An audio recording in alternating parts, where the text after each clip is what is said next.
शुक्ला, आप देख रहे हैं देश प्रदेश का सबसे दमदार शो बात तो चुभेगी। योगी सरकार कल बजट पेश करने वाली है और इस बजट से पहले प्रदेश का सियासी माहौल गरमा गया है। विपक्षी दल योगी सरकार पर चुभता हुआ तंज कर रहे हैं, पुराने वादे याद दिला रहे हैं। तो राज्य सरकार ने यह साफ कर दिया है कि जो कहा है वो करके दिखाएंगे। आज बात तो चुभेगी में सबसे पहले बात बजट पर छिड़े सियासी घमासान।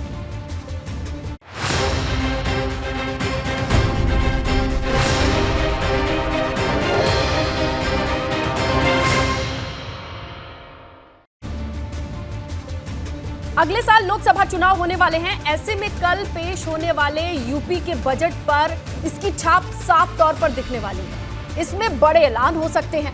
सूत्रों की माने तो ये बजट 7 लाख करोड़ से ज्यादा का हो सकता है, जिसमें गरीबों, युवाओं, महिलाओं, मध्यम वर्ग के लिए बड़ी सौगातों का ऐलान होने वाला है। ये तोहफा क्या क्या होगा, इस पर अभी भले ही सस्पेंस हो, लेकिन इस पर चुभने वाले सियासी सवालों की बात करें तो वो आसमान पर है।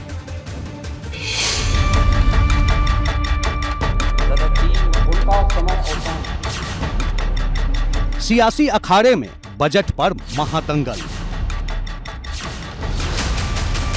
बजट की पूर्व संध्या पर जुबानी शोले। 6 बजट में किसी को कुछ नहीं मिला और किसान की आय दोगुनी नहीं हुई, बेरोजगारी चरम सीमा पर है, महंगाई चरम सीमा पर है, सब्जियां महंगी होंगी, खाने पीने का सामान महंगा है, आपका ट्रांसपोर्टेशन विभाग बर्बाद हो जाएगा, हर विभाग में महंगाई बढ़ेगी, काम रुक जाएगा। सौगातों के अनुमान पर तीखे शब्द बाण। सड़क महंगी बनेगी, अस्पताल महंगे बनेंगे, आपके और शिक्षा की संस्थान महंगे बनेंगे, उसका असर घर, मकान, अस्पताल और तमाम चीजों पे भी पड़ता है। आखिर सरकार क्या करेगी? इसीलिए सरकार खर्च नहीं कर पाई। रोटी, कपड़ा, मकान पर तूफानी घमासान। 22 मार्च को अगर वह कुछ बोल रहे हैं तो निश्चित तौर से वो जनवरी का आंकड़ा लेकर के बोल रहे हैं, और जो 2 महीने इधर के बचे रहते हैं ये एक निर्णायक समय होता है, इसमें बजट का बड़ा हिस्सा खर्च होता है। बेरोजगारी बड़ा मुद्दा है। आप सपना दिखा रहे हैं कि 40 लाख करोड़ हम जमीन पर उतारेंगे पैसा। जिस सरकार ने बुलडोजर चला दिया हो गरीबों पर, ये तस्वीरें दुनिया में जाएंगी। यूपी के बाहुबली बही खाते पर आर पार। बड़े आकार को दिखाने के लिए, झूठी वाहवाही लूटने के लिए और जनता में भ्रम की स्थिति फैलाने के लिए इस तरह के बजट को प्रस्तुत किया जाता है, लेकिन आज जमीनी हकीकत इससे बहुत अलग है। आप विपक्ष हारा हुआ उसे क्या उम्मीद करते हैं? उत्तर प्रदेश का बजट चतुर्मुखी होगा, सबके विकास को करने वाला होगा और सब वर्गों को साथ लेकर के चलेगा। योगी का शंखनाद बजट।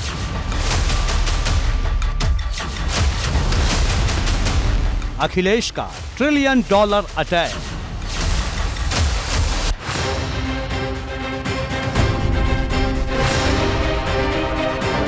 बात तो चुभेगी।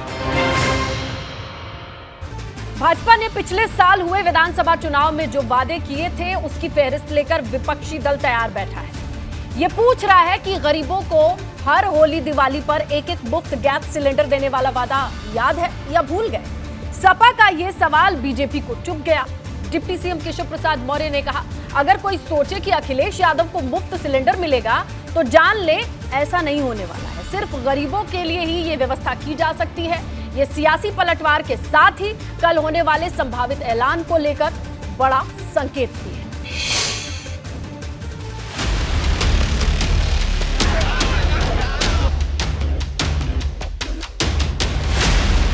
बजट को लेकर योगी सरकार के शंखनाद संकल्प पर समाजवादी पार्टी लाल हो गई है।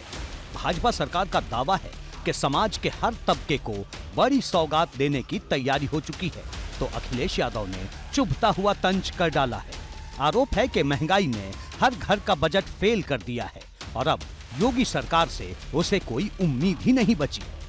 जब 6 बजट में किसी को कुछ नहीं मिला और किसान की आय दोगुनी नहीं हुई, बेरोजगारी चरम सीमा पर है, महंगाई चरम सीमा पर है, सब्जियां महंगी होंगी, खाने पीने का सामान महंगा है, आपका ट्रांसपोर्टेशन विभाग बर्बाद हो जाएगा, हर विभाग में महंगाई बढ़ेगी, काम रुक जाएगा, सड़क महंगी बनेगी, अस्पताल महंगे बनेंगे, आपके और शिक्षा की संस्थान महंगे बनेंगे, उसका असर घर, मकान, अस्पताल और तमाम चीज़ों पे भी पड़ता है।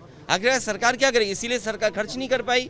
नहीं, अभी उनको शायद मालूम नहीं, उनको बता दीजिएगा कि बजट 22 फरवरी को आ रहा है, फाइनेंशियल ईयर 31 मार्च को पूरा होता है। और अगर उनको 22 मार्च को अगर वह कुछ बोल रहे हैं तो निश्चित तौर से वो जनवरी का आंकड़ा लेकर के बोल रहे होंगे। और जो 2 महीने इधर के बचे रहते हैं, ये एक निर्णायक समय होता है, इसमें बजट का बड़ा हिस्सा खर्च होता है और सरकार जो भी बजट लाती है कोशिश रहती है कि वो 100% बजट खर्च हो जाए, उपयोग हो जाए। सरकार जहां लाखों करोड़ के बजट के लिए इंतजार करने को कह रही है, जनता को मिलने वाली सौगातों पर संकेतों की भाषा में बात कर रही है, तो विपक्ष का खुला आरोप है कि ये बजट सिर्फ वादों का पिटारा खोलेगा, सौगातों का नहीं, क्योंकि योगी सरकार ने जो कहा वो करके नहीं दिखाया। कुछ लोग पिक्चर देखते हैं, पिक्चर देखते देखते उनको लगता है कि वो रियल लाइफ में आ गए हैं, लेकिन जब पिक्चर ख़त्म होती है और वो बाहर निकलते हैं तो उन्हें लगता है केवल हमने देखा ही है, केवल मनोरंजन ही किया, लेकिन हाथ में कुछ नहीं आया। जो 6 बजट हम लोगों ने सरकार के देखे हैं, वो सरकार के जो बजट रहे हैं वो ज़मीनी हकीकत से दोनों बहुत दूर रहे। कहीं ज़मीनी हकीकत से उनका कहीं कोई मिलाप नहीं है। सबका साथ सबका विकास करने वाला बजट, और जो संकल्प पत्र के माध्यम से हमारी पार्टी ने चुनाव से पहले जनता से वादा किया था, उस वादे के अनुसार आगे बढ़ने वाला बजट होगा। समाजवादी पार्टी इस बजट को वादों का बुलबुला करार दे रही है, योगी सरकार पर भ्रम फैलाने वाले दावे करने का आरोप लगा रही है। सबसे बड़ा आरोप गरीबों को मुफ्त सिलेंडर देने वाले वादे पर है, जिस पर जबरदस्त घमासान छिड़ा है। चर्चा है कि 2024 के लोकसभा चुनाव को देखते हुए राज्य सरकार उज्ज्वला गैस कनेक्शन धारकों को साल में 2 मुफ्त गैस सिलेंडर दे सकती है। भाजपा ने 2022 के विधानसभा चुनाव को लेकर जारी अपने संकल्प पत्र में साल में 2 मुफ्त गैस सिलेंडर देने का वादा किया था, एक सिलेंडर होली पर और एक दिवाली पर। यह मुफ्त सिलेंडर उज्ज्वला गैस कनेक्शन धारकों को देने की बात कही गई थी। राज्य में इस वक्त करीब 1,74,83,000 उज्ज्वला गैस कनेक्शन धारक हैं। अफसरों की माने तो इन कनेक्शन धारकों को साल में 2 मुफ्त गैस सिलेंडर देने पर करीब 3,600 करोड़ रुपए के बजट की जरूरत होगी। अगर इसके लिए बजट में व्यवस्था होती है तो इस बार होली में इन 1.25 करोड़ परिवारों को एक मुफ्त गैस सिलेंडर मिल जाएगा। गैस के 2 सिलेंडर मुफ्त में भरवाने के वादे पर अब संग्राम छिड़ा है। अब लोग कहने लगे कि 15-15 लाख रुपए आए नहीं, सबको छत मिली नहीं, सब बच्चों को 2-2 करोड़ रुपए, 2-2 करोड़ की नौकरी, 2-2 करोड़ लोगों को नौकरी मिली नहीं। वैसे ही गैस सिलेंडर में भी प्रतीक्षा में हैं बेचारे लोग, और कहते हैं कि हम तो बड़ा ठगा महसूस कर रहे हैं, इसी नाम पर वोट ले लिया और सिलेंडर अभी हमको आज तक फ्री में मिला नहीं आ रहा है। उनको मालूम नहीं होगा, क्योंकि उनके पास हवा में रहते हैं, ज़मीन पे जाते नहीं हैं। जिन लोगों को प्रधानमंत्री उज्ज्वला योजना के अंतर्गत गैस का कनेक्शन मिला है, कोई अगर अखिलेश यादव जी समझे कि उनको फ्री में 2 सिलेंडर मिलेगा तो उनको नहीं देंगे, ये बता दीजिएगा आप उनको। जो गरीब आदमी है, जो अपने से खरीद नहीं सकता है, जिन्हें प्रधानमंत्री उज्ज्वला योजना के अंतर्गत निःशुल्क गैस का कनेक्शन उपलब्ध कराया गया, उनको यह व्यवस्था। साफ है कि गैस सिलेंडर पर जारी महाभारत फिलहाल थमने वाला नहीं है। मुझे तो याद है जब उज्ज्वला योजना आई थी तो ढिंढोरा पीटा गया था कि ये महिलाओं के आंसू पोंछने के लिए योजना आई। मैं आज पूछना चाहती हूँ कि जो गैस सिलेंडर कांग्रेस के ज़माने में 400 रुपये में बिकता था, 2 सब्सिडी आपने देने के बाद सब्सिडी बंद कर दी, आज वही गैस सिलेंडर 1100 में बिक रहा है। इसकी जवाबदेही किसकी है? क्या आज महिलाओं के आँख में आंसू नहीं आता है जब वो रिफ़िल कराने जाती हैं सिलेंडर को? तो ना उन्होंने पूरा किया और ना इनके पूरा करने की मानसिकता है। हम संकल्प पत्र का हवाला देकर इस बात को बताएंगे कि नहीं, आपने संकल्प पत्र में वादा किया था कि हम मुफ्त सिलेंडर देंगे 2 दोनों फेस्टिवल पे, लेकिन अभी तक आपने नहीं दिया। अब होली से पहले हमारा बजट आ जा रहा है, अगर उस पर चर्चा करने का मौका मिल जाएगा तो मैं कहूँगा कि कम से कम इस बार तो आप जो होली आ रही है इस पर मुफ्त सिलेंडर दे दें।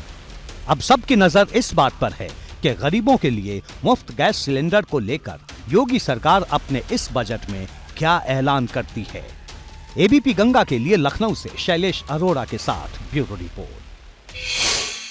चुनाव राज्य का हो या फिर देश का, किसान और किसानों से जुड़े मुद्दे हमेशा से सियासत के केंद्र में रहे हैं और अब जबकि लोकसभा चुनाव की सुगबुगाहट तेज है तो किसानों के नाम पर होने वाली सियासी चाल की बात करें तो वो भी बढ़ने लगी है। किसान नेता राकेश टिकैत ने कहा कि यूपी से लेकर देश भर में सिर्फ वादे हुए हैं, अन्नदाता को कुछ मिला नहीं है। कल अब बजट के बाद टिकैत अपनी रणनीति को नई धार दे सकते हैं। भारतीय किसान यूनियन ने ऐलान किया है कि मार्च में दिल्ली में किसानों के मुद्दे पर बड़ी महापंचायत होगी और इसमें किसानों को उनका हक नहीं दिए जाने पर सीधी बात होगी।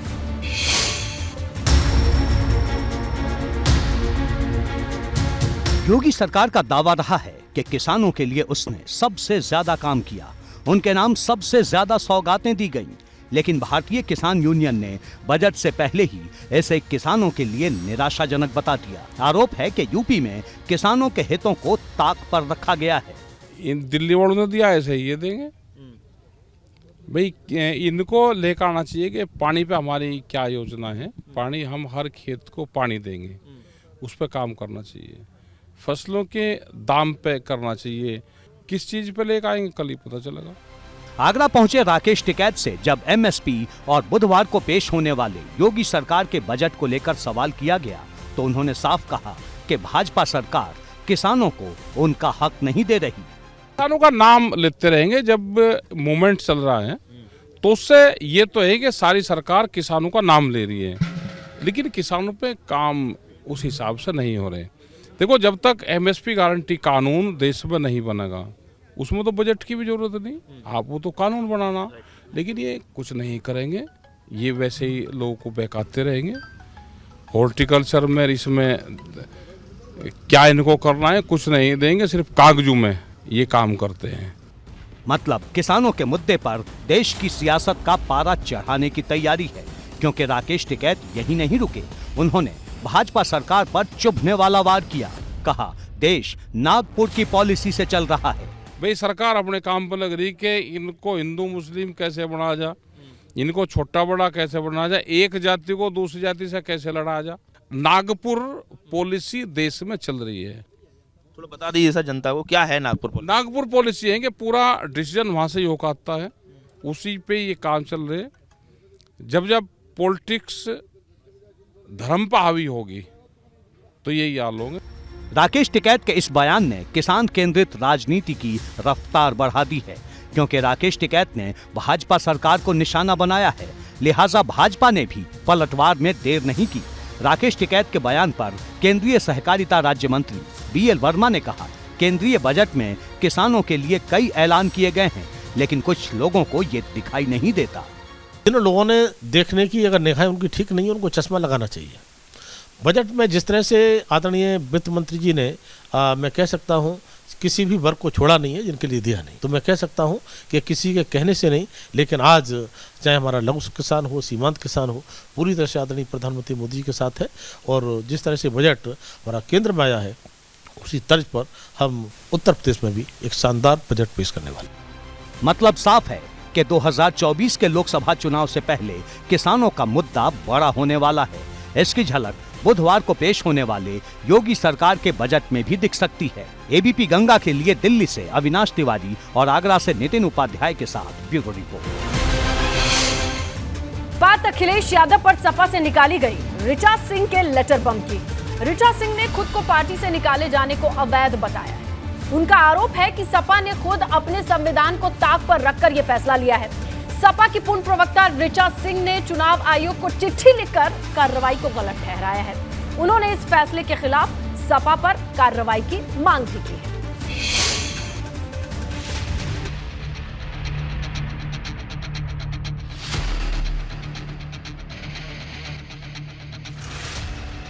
अनुशासनहीनता के आरोप में सपा से निकाली गई डॉक्टर ऋचा सिंह की चुनाव आयोग को लिखी चिट्ठी ने सियासत का पारा चढ़ा दिया है।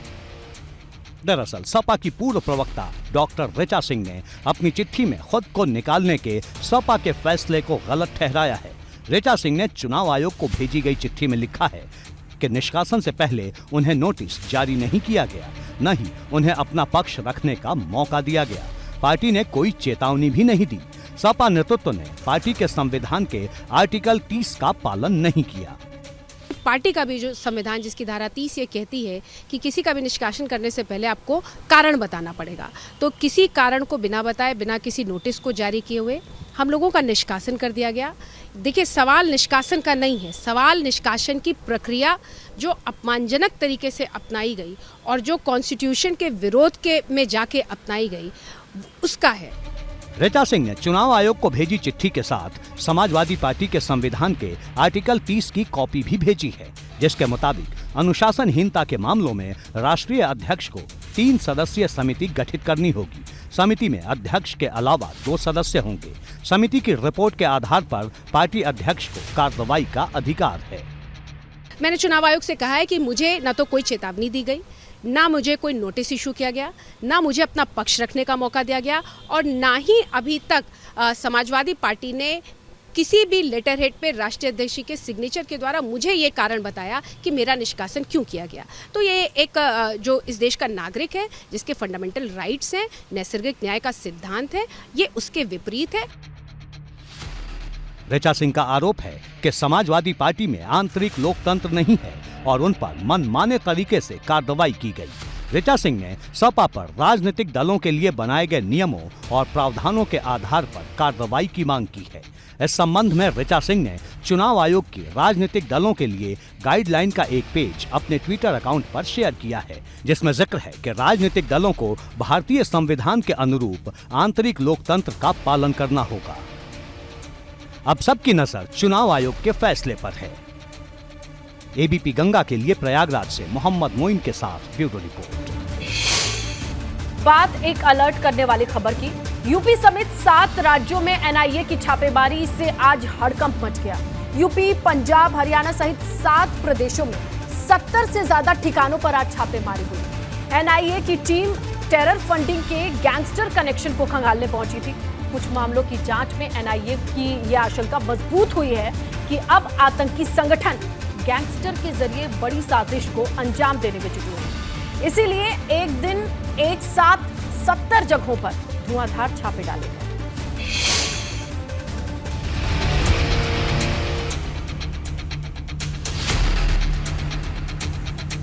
सुबह के 5 बजे जब पंजाब के मुक्तसर साहिब में कोहरा छटा भी नहीं था कि इस जगह समेत देश के 7 राज्यों के 70 से ज्यादा ठिकानों पर एनआईए की एक साथ छापेमारी ने हलचल बढ़ा दी। एनआईए ने यूपी में बुलंदशहर और पीलीभीत में छापा मारा। पीलीभीत में एनआईए की टीम दिलबाग सिंह नाम के व्यक्ति के घर पहुंची, लेकिन दिलबाग सिंह के न मिलने पर खेत पर मौजूद लोगों से पूछताछ कर वापस लौट गई। सरिंदर, कैसी कौन टीम आई थी रात यहाँ? पता नहीं, इस बारे में मेरे को नहीं मालूम। कितनी गाड़ियाँ थी? 4 गाड़ी थी। 4 गाड़ी। तो आपसे उन्होंने क्या पूछा? ये पूछ रहे थे फार्म वाले कहाँ हैं। लगभग टीम कितनी देर रुकी? 10-5 मिनट रुकी थी। कुछ तोड़फोड़ तो नहीं की है? क्या आप क्या करते हैं? हमें गेहूं दान का जिम्मेदारी काम है। एनआईए की एक टीम ने बुलंदशहर के सिकंदराबाद के मोहल्ला झारखंडी में आर्म्स डीलर के रिश्तेदार के घर छापा मारा। बताया जा रहा है कि एनआईए की टीम ने यहां कई संदिग्ध लोगों से पूछताछ की, जिन्हें उसके बाद छोड़ दिया गया। बताया जा रहा है कि एनआईए गैंगस्टर और आर्म्स डीलर के बीच संबंध और टेरर फंडिंग के कनेक्शन की छानबीन कर रही है, जिसे लेकर 7 राज्यों में एक साथ दबिश दी। इस दौरान हरियाणा के नारनौल में गैंगस्टर सुरेंद्र उर्फ चीकू के ठिकानों पर छापेमारी की गई। यहां करीब 2.5 घंटे तक रुकने के बाद एनआईए की टीम वापस लौट गई। उधर हरियाणा के सिरसा, झज्जर और यमुनानगर में भी एनआईए की टीम ने छापा मारा। यमुनानगर में गैंगस्टर दर्शन काला राणा और सरजीत बाबा के ठिकाने पर छापे मारे गए। इसके अलावा एनआईए ने मुक्तसर साहिब के गिदड़बाहा में लखवीर सिंह किंगर के घर पर भी छापा मारा। आज हरियाणा पुलिस और एनआईए की टीम द्वारा ज्वाइंट ऑपरेशन किया गया था और ये यहाँ पर यमुनानगर में भी जो संदिग्ध स्थान है और संदिग्ध व्यक्तियों के साथ जिनके साथ लिंक जुड़ा हुआ है उनके यहाँ पर आज रेड की गई है और अभी भी सर्च अभियान जारी है। एनआईए ने यूपी, पंजाब और हरियाणा के अलावा गुजरात और राजस्थान में भी कई ठिकानों पर छापेमारी की। गैंगस्टर नेटवर्क के खिलाफ एनआईए की ये 4थी छापेमारी है। दरअसल एनआईए को शक है कि विदेशों में बैठे आतंकी देश के अलग अलग राज्यों में अब गैंगस्टरों के साथ गठजोड़ बनाकर आतंकी साजिश को अंजाम देने में जुटे हैं। कुछ दिन पहले ही कनाडा में बैठकर पंजाब में आतंकी साजिश कर रहे लखवीर को एनआईए ने आतंकी घोषित किया है, जिसके बाद से ही एनआईए गैंगस्टर लॉरेंस बिश्नोई और गोल्डी बरार समेत उसके करीबियों पर नजर रख रही है। एबीपी गंगा के लिए ब्यूरो रिपोर्ट। 2024 की चुनावी डगर पर बेहतर प्रदर्शन की उम्मीद कर रही बसपा अब भाजपा के रास्ते पर चल निकली है। ये बात भाजपा के नेताओं को बुरी तरीके से चुभ रही है। दरअसल बीजेपी की तरह बसपा ने बूथ स्तर पर युवाओं को जोड़ने की रणनीति बनाई है। बसपा हर एक बूथ पर 5 युवाओं की कमेटी बनाएगी, जबकि सेक्टर स्तर पर गठित कमेटी में 50% युवाओं को जगह दी जाएगी। इस रणनीति पर बीजेपी ने चुभने वाला वार किया है। केंद्रीय मंत्री बीएल वर्मा ने कहा कि बसपा को नई रणनीति से कोई फायदा नहीं होगा, क्योंकि उनके पास जमीनी स्तर पर बूथ मैनेजमेंट के लिए तंत्र ही नहीं है, ना ही लोग।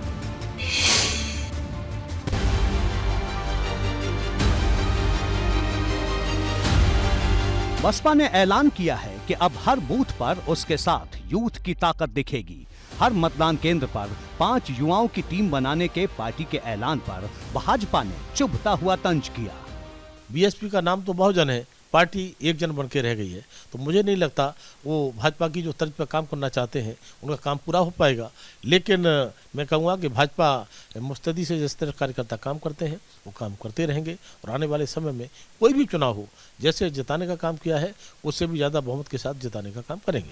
ये चुभने वाला तंज बताता है कि भाजपा की बसपा की हर रणनीति पर किस कदर पैनी नजर टिकी है। दरअसल जब से मायावती ने ओबीसी समाज से आने वाले विश्वनाथ पाल के हाथ में प्रदेश बसपा की बागडोर सौंपी है, तभी से पार्टी ने अपनी रणनीति को धार देने के लिए तूफानी अभियान शुरू कर रखा है। एक तरफ विश्वनाथ पाल पिछड़े वर्ग में पार्टी की पैठ बनाने में दिन रात जुटे हैं, तो दूसरी तरफ इमरान मसूद और अतीक अहमद की पत्नी शाइस्ता परवीन के चेहरे पर पश्चिम से पूरब तक मुस्लिम वोट की गोलबंदी की जा रही है। और अब युवा मतदाता को बसपा से जोड़ने के लिए एक बूथ पर 5 यूथ वाला प्लान सामने आया है। तो बहुजन समाज पार्टी ने सर्व समाज के युवाओं के बीच में लेकर जाने का जो फैसला माननीय बहन कुमारी मायावती जी ने किया है, तो उसके आधार पर सेक्टर वाइज हम लोग बैठकें कर रहे हैं और उसमें सर्व समाज के जो युवा हैं उनको दोबारा से इस बात को समझाने के लिए कि उनको ये बात समझनी है कि हमें संविधान में दिए गए अधिकार तभी हासिल होंगे जब बहुजन समाज पार्टी की सत्ता आएगी। बसपा की सोशल इंजीनियरिंग वाली पॉलिटिक्स की इस त्रिकोण राजनीति ने सियासत में हलचल बढ़ा दी है, क्योंकि बसपा की रणनीति कमोबेश वही है जो विजय रथ पर सवार भाजपा अपनाती रही है। अब समझिए कि बसपा की रणनीति क्या है। बसपा की तैयारी बूथ स्तर पर पार्टी को मजबूत करने की है। युवाओं को साथ लाने के लिए बसपा हर बूथ पर 5 युवाओं की कमेटी बनाएगी। सेक्टर स्तर पर गठित कमेटी में 50% युवाओं को जगह दी जाएगी। ग्रामीण क्षेत्रों में पकड़ मजबूत करने के लिए बसपा गांव चलो मुहिम चला रही है। एक बूथ पर हम लोगों ने कम से कम समझाएंगे तो सबको, उसमें से 5 लोगों की बूथ कमेटी बनाकर, सेक्टर में 10-12 लोगों की सेक्टर कमेटी बनाकर, तो युवाओं को 50% युवाओं को माननीय बहन कुमारी मायावती जी ने इस संगठन में बूथ से लेकर मंडल तक जोड़ने का जो निर्देश किया है उस बसपा की यही रणनीति 2024 में यूपी की सभी 80 सीटें जीतने का लक्ष्य रखने वाली भाजपा को बहुत चुभ रही है। केंद्रीय मंत्री बीएल वर्मा का दावा है कि बसपा भले ही हमारी रणनीति अपना ले, लेकिन इससे बसपा को कोई फायदा नहीं होगा। देखिए, भाजपा लगातार 1 बूथ 20 यूथ पर काम बहुत पहले से कर रही है और हमने धरातल पर बूथ पर उन कार्यकर्ताओं को बनाने का काम भी किया है। और केवल 1 बूथ 20 यूथ ही नहीं, हम तो पन्ना प्रमुख तक जाने का काम करते हैं। भाजपा का संदेश साफ है, बसपा का संगठन जमीनी स्तर पर बिखर चुका है। हालांकि एक तथ्य ये भी है कि अगर बसपा युवाओं को साधने में कामयाब होती है तो उसका सीधा असर भाजपा के वोट बैंक पर होगा। एबीपी गंगा के लिए दिल्ली से अविनाश तिवारी और लखनऊ से शैलेश अरोड़ा के साथ ब्यूरो रिपोर्ट। हर बदलता दिन सपा विधायक इरफान सोलंकी की मुश्किलों को बढ़ा रहा है और अब इरफान सोलंकी के करीबियों की मुश्किलें और बढ़ने वाली हैं। दरअसल कानपुर पुलिस पहले ही सपा विधायक इरफान सोलंकी पर गैंगस्टर केस दर्ज कर चुकी है और अब वो इरफान सोलंकी के सहयोगी पार्षद मुन्नू रहमान और मुरसलीन उर्फ भोलू समेत 4 पर गैंगस्टर एक्ट लगाने की तैयारी में है। ये मामला दर्ज होने के बाद इन सब की अवैध संपत्ति जब्त की जा सकती है।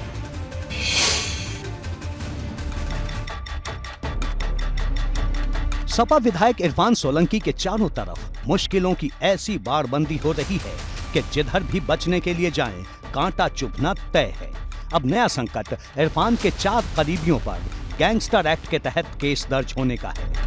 बताया जा रहा है कि कानपुर पुलिस जल्द ही इरफान सोलंकी के करीबी पार्षद मन्नू रहमान, मुरसलीन उर्फ भोलू समेत 4 सहयोगियों पर गैंगस्टर एक्ट के तहत केस दर्ज कर सकती है। पुलिस का दावा है कि ये इरफान सोलंकी के करीबी हैं और अवैध रूप से बनाई गई संपत्तियों में इनकी भूमिका पाई गई है। संयुक्त पुलिस आयुक्त कानपुर पुलिस आनंद प्रकाश तिवारी की माने तो कुछ अन्य लोगों के खिलाफ कुछ सबूत और साक्ष्य पुलिस के पास आए हैं, पुलिस को मिले हैं, जिसके बाद से ये संभावनाएं बढ़ गई हैं कि 4 अन्य लोगों को भी इस मुकदमे में गैंगस्टर एक्ट में गैंग में शामिल किया जा सकता है। इस मुकदमे में उनको शामिल किया जा सकता है। 2 नाम प्रमुखता से सामने आ रहे हैं जिन पर गैंगस्टर एक्ट का मुकदमा कायम किया जा सकता है। उसमें मन्नू रहमान और मुरसलीन उर्फ भोलू, ये दोनों निवर्तमान पार्षद हैं और इरफान सोलंकी के बेहद करीबी बताए जाते हैं। 2 अन्य नामों का खुलासा फिलहाल अभी नहीं हो रहा है, लेकिन ये बताया जा रहा है कि गैंगस्टर एक्ट का मुकदमा जो 26 दिसंबर को किया गया था उसमें 4 नाम बढ़ाए जाएंगे, जिनमें 2 नाम ये संभावित हो सकते हैं। अब तक हुई जांच में इरफान सोलंकी के उन करीबियों के नाम सामने आए हैं जो अवैध संपत्ति बनाने में सोलंकी की या तो मदद करते रहे या फिर जिन्होंने सोलंकी की मदद से अवैध दौलत जमा की। इनमें सबसे पहला नाम पार्षद मन्नू रहमान का है, जबकि मुरसलीन और 2 अन्य के खिलाफ भी पुलिस को सबूत मिले हैं। अब इनकी भी संपत्ति जब्त हो सकती है। गैंगस्टर एक्ट की धारा 3(1) के तहत कार्रवाई की जा रही है और गैंगस्टर एक्ट का आधार है एक गैंग चार्ट जो जमीन पर कब्जा करने, रंगदारी लेने और संबंधित अन्य प्रकार के अपराध करने से जुड़ा हुआ है। 127/22 थाना जाजमऊ का जो केस है उससे यह गैंगस्टर एक्ट की धारा 3(1) पर अभियोग पंजीकृत करके कार्रवाई की जा रही है। इस बीच पुलिस ने इरफान सोलंकी के साथी शौकत पहलवान के 27 अपार्टमेंट, शौकत अली के बेटे शेखू के 5 फ्लैट समेत 25 करोड़ की संपत्ति जब्त कर ली है। इसके बाद अब पुलिस की नजर सोलंकी के दूसरे साथियों पर है। उन सभी मुकदमों को इस गैंगस्टर एक्ट की विवेचना में समाहित करते हुए और इन सभी लोगों की जो संपत्तियां हैं उनकी भी सही प्रकार से जांच करते हुए उस पर संपत्ति को जब्त करने की कार्यवाही भी प्रचलन में है। एक चरण संपत्ति जब्ती की कार्यवाही का हो चुका है। 25 करोड़ रुपए की लगभग की संपत्ति जब्त हो चुकी है। अगला चरण भी 2-1 दिन में हम करेंगे। उधर एमपी एमएलए कोर्ट ने जाजमऊ क्षेत्र में आगजनी जमीन पर जबरन कब्जा करने के मामले में इरफान सोलंकी की अर्जी खारिज कर दी है। कोर्ट में सोलंकी की ओर से मांग की गई थी कि उन्हें जाजमऊ में जमीन कब्जा करने के मामले में आरोप मुक्त किया जाए, जिसे कोर्ट ने खारिज कर दिया। इस मामले में इरफान सोलंकी, रिजवान सोलंकी और मोहम्मद शरीफ पर 24 फरवरी को आरोप तय किए जाएंगे। एबीपी गंगा के लिए कानपुर से रतीश त्रिवेदी की रिपोर्ट।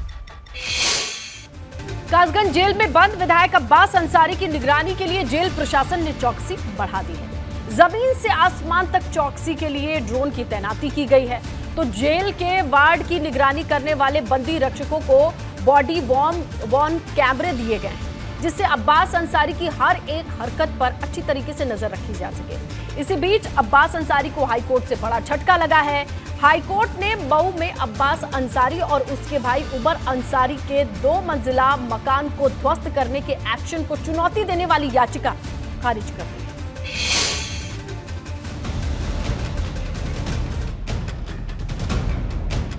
कासगंज जेल में बंद अब्बास अंसारी की निगरानी के लिए जमीन से आसमान तक हाईटेक व्यवस्था की गई है।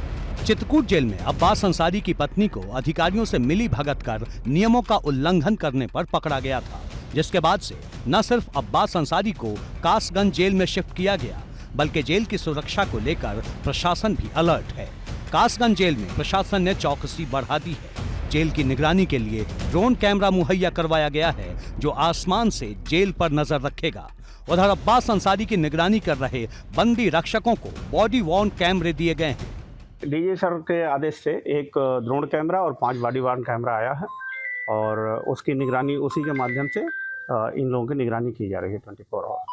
देखिए, यहाँ जो अब्बास अंसारी की सुरक्षा में जो बंदी रक्षक लगे हैं वो इस कारागार के नहीं हैं, अन्य मंडलों के कारागार से आए हैं और 30-30 दिन तक रहेंगे। जेल की निगरानी बढ़ाने के साथ ही अब्बास अंसारी से जेल में मुलाकात को लेकर भी प्रशासन अलर्ट है। अब्बास अंसारी से मुलाकात सामान्य कैदियों की तरह नहीं हो सकेगी। अब्बास अंसारी से मुलाकात LIU और डिप्टी जेलर की निगरानी में होगी। मुलाकात इनकी उसके लिए दंड निर्धारित कर दिया गया है जेल मैनुअल के प्रावधानों के अंतर्गत और अलग से कराई जाएगी कि जिससे हम मुलाकात के साथ ये मिलने न पाएँ और डिप्टी जेलर और LIU की देखरेख में कराई जाएगी। अब्बास की सुरक्षा बढ़ाने के पीछे चित्रकूट जेल कांड को मुख्य वजह माना जा रहा है। इसके अलावा कासगंज जेल में आने पर अब्बास अंसारी ने अपनी सुरक्षा को लेकर चिंता जताई थी। ABP गंगा के लिए ब्यूरो रिपोर्ट। उत्तराखंड के जोशीमठ की जमीन पर दिख रही नई दरारों ने लोगों की चिंता बढ़ा दी है। सड़क पर भी दरारें आने से आशंकाएं बढ़ गई हैं। संकट को दूर करने के लिए राज्य सरकार सहित तमाम एजेंसियां मुस्तैदी से जुटी हुई हैं। लेकिन इसी बीच वैज्ञानिकों ने जोशीमठ में भूकंप के बड़े खतरे का अलार्म बजा दिया है।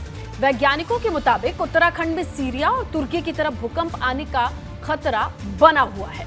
भूकंप की ये भविष्यवाणी वाडिया इंस्टीट्यूट और राष्ट्रीय भू भौतिक अनुसंधान संस्थान की ओर से की गई।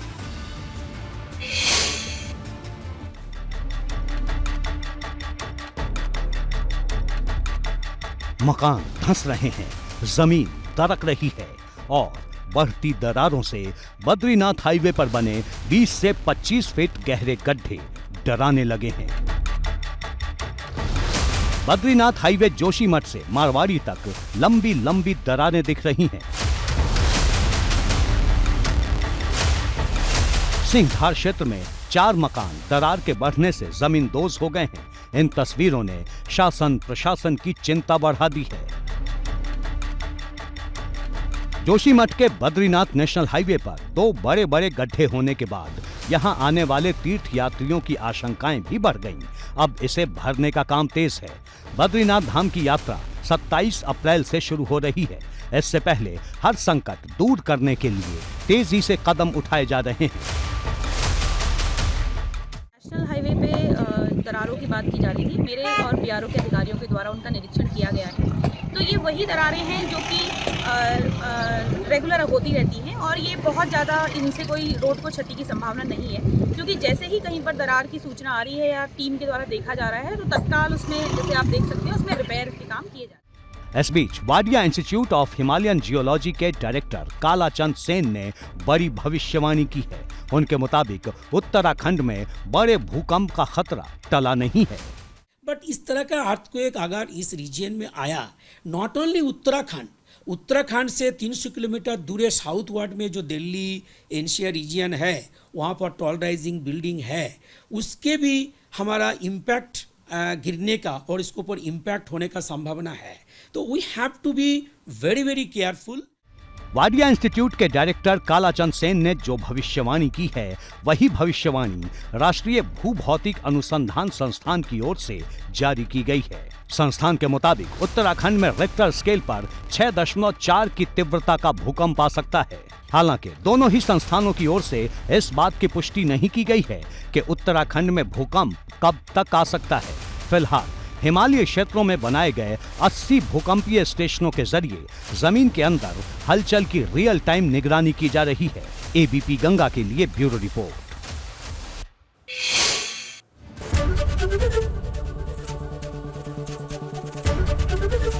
ABP गंगा, खबर आपकी, जुबान आपकी।